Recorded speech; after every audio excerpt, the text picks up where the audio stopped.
Alright, in this video I'd like to show you how you get access to Elmessenger Pro, the basic free version. You just should have gotten an email looking like this. So your name, here's your access to Elmessenger Pro. If you didn't get it, check your spam folder.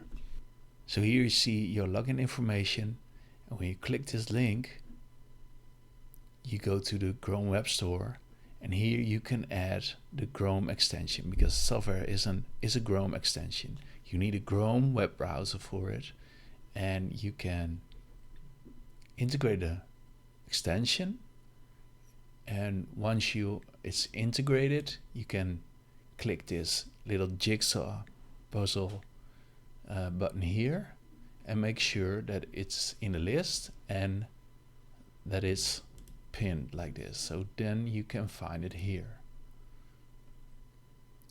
So in the next video I'm going to show you how to log in to the extension.